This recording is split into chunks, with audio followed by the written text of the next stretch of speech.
Welcome to Aquarian Diary, where we discuss issues around the emerging Age of Aquarius. I'm your host, John Irving. Thank you for joining me.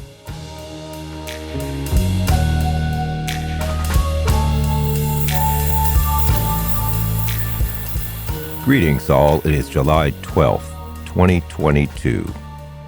I have a few minutes of peace and quiet, so I thought I would do a short episode. What I want to talk about today is cherry picking, confirmation bias, and motivated reasoning.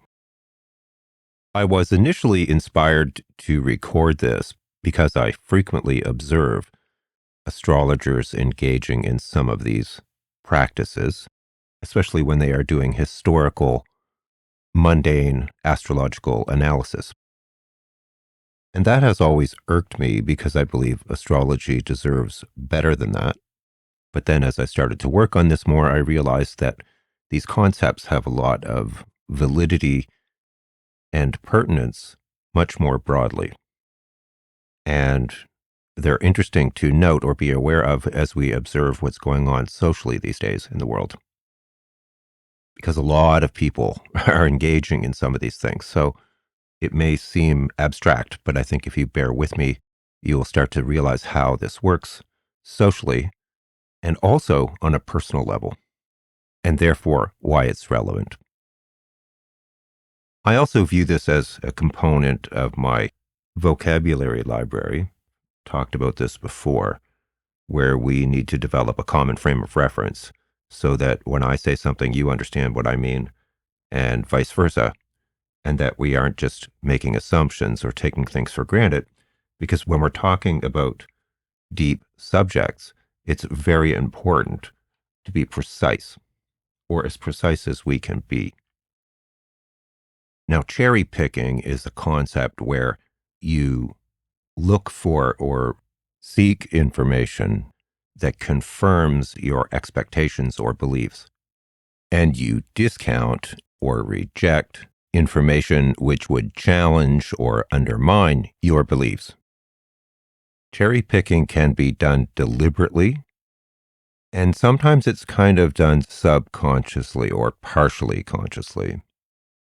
If it's done consciously, then it's kind of a fraudulent activity because you know that you're cherry picking and you're doing it deliberately to advance or promulgate or promote an idea or concept which is important to you. Therefore, you are misleading your audience deliberately. And clearly, this would be unethical. Now, it would be fraudulent or deceptive because you are purposefully omitting or discounting information that contradicts your belief. A belief that somehow you are vested in. You have an investment in this belief, and it's important for you to maintain it and for it not to be undermined. It's important for your ego for you to be right and not wrong. Cherry picking is a staple of low-grade journalism, politicians, spin doctors, conspiracy theorists, liars, and propagandists.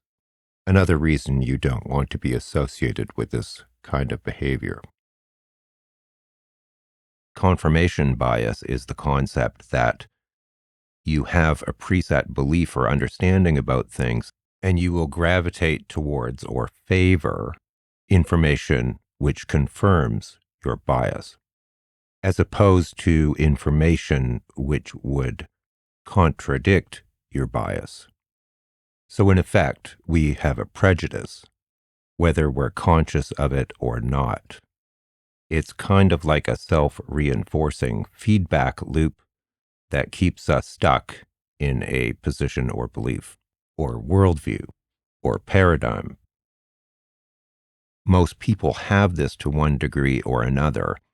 They will more readily accept things that confirm their existing beliefs than things that contradict or undermine them. And that is a bias that we have generally. Some people are so deeply vested in a particular worldview or belief system that they almost literally can't see contradictory evidence, even if it's staring them in the face. The capacity that people have to block out undesirable knowledge or information, if not reality itself, can be quite remarkable. The Hollywood movie The Big Short, which documented the 2007-2008 financial collapse triggered by the housing market, is a good example. It portrays the shocking and dramatic denial on the part of those in the financial industry as to the risk and exposure in the subprime mortgage bubble, which nearly brought the global economy to a complete collapse on an order not seen since the Great Depression of the 1930s. Motivated reasoning is a closely related phenomenon. Reason, by definition, is supposed to be rational, detached, dispassionate, and purely analytical, without being distorted by our own prejudices, biases, preferences, emotional attachments, those kinds of things. Are we considering something subjectively or objectively? And so when we engage in motivated reasoning, it presupposes that we have an outcome that we desire, and then we apply reason on that basis so that we arrive at a result or conclusion that favors the outcome we presupposed, or that we prefer or desire. So our mind will construct a pattern of thoughts, an equation, effectively, that arrives at a conclusion that we prefer, which is obviously biased and not necessarily an accurate representation of reality. So instead of looking, for example, at a situation completely rationally and objectively, we approach this situation or circumstances with an outcome already in mind. And this can operate very subtly, but it's quite prevalent. Frequently, this can be rather innocuous, where we simply make a whole bunch of assumptions about whatever it is we believe. And other times, we can be more conscious that we're engaged in motivated reasoning. And again, there's a whole spectrum of awareness here. I would suggest that most people have no idea that they're engaged in this kind of activity. And the more self-aware you become, the more you start to notice or recognize your subconscious patterns of thinking and behavior. If we look at what is occurring right now in the world these days, and we consider some of these ideas, we can quite clearly see how this is affecting hundreds of millions of people and having very significant consequences for society and the planet. As far as I'm concerned, the fact that we are experiencing this right now on such an unprecedented scale, at least in modern history, is indicative of the shift from the age of Pisces into the age of Aquarius.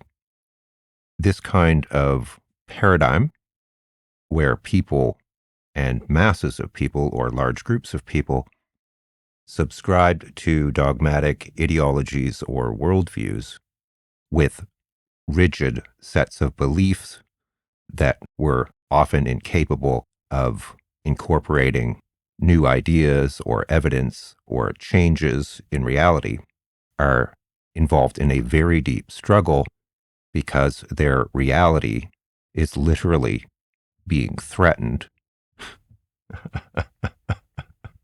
And because they're confused, they are lashing out in all manner of ways, trying to go back to some period in time where all of these rules were strictly enforced and not necessarily by, you know, enforcement agencies, but by society itself, because outside of those boundaries, they find it extremely uncomfortable to exist. They are, in fact, lost and disoriented, and this can cause people to become very fearful.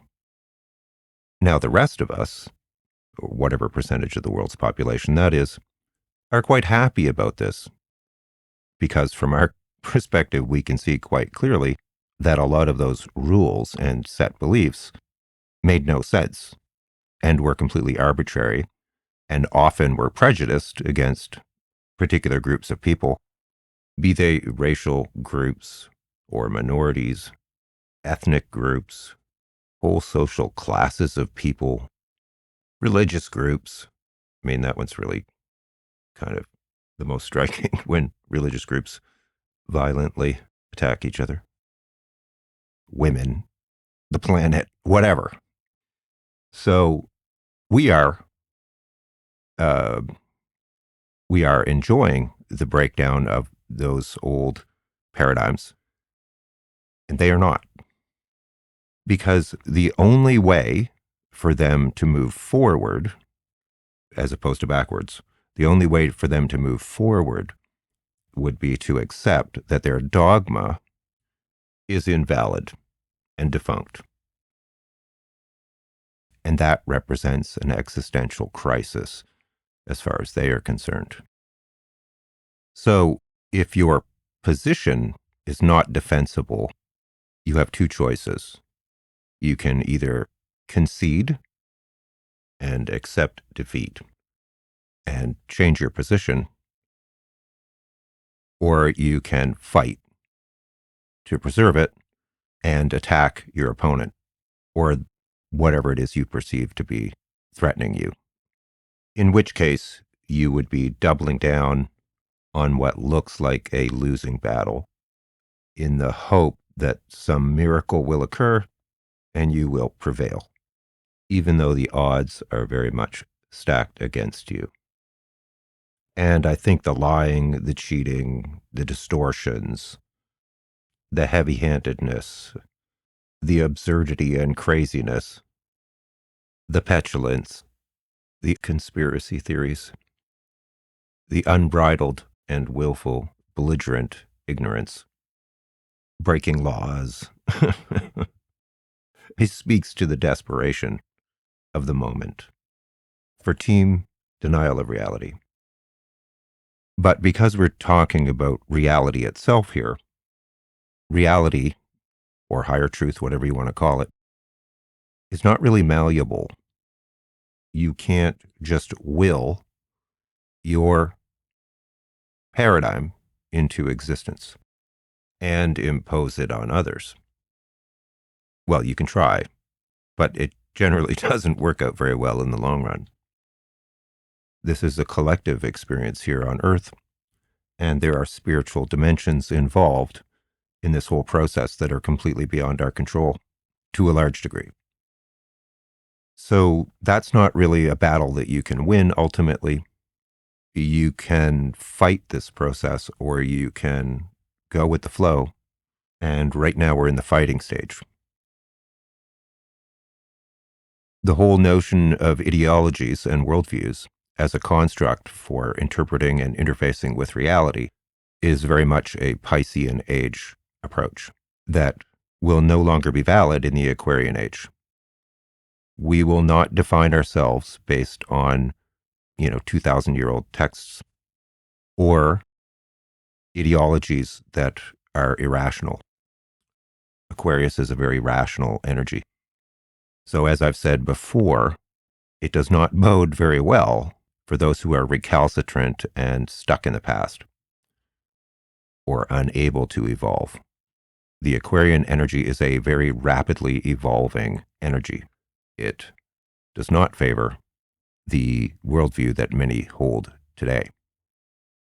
Ignorance and ideological fanaticism or fundamentalism will not be celebrated, as many do currently.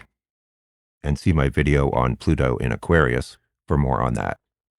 I have also done episodes on paradigms and collapsing paradigms, and the timeline split might be another one that is relevant here. I also did a video a few months ago about the remarkable and very potent Uranus, North Node, and Mars conjunction coming up at the end of this month. That's the end of July, beginning of August of 2022. Personally, I've already started to witness or feel or see that energy.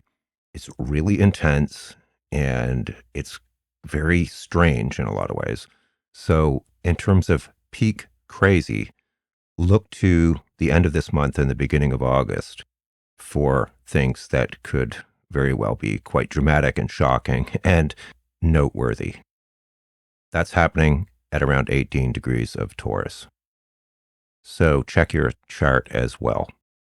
I have also published some grounding rituals, which may be helpful because these energies are so intense.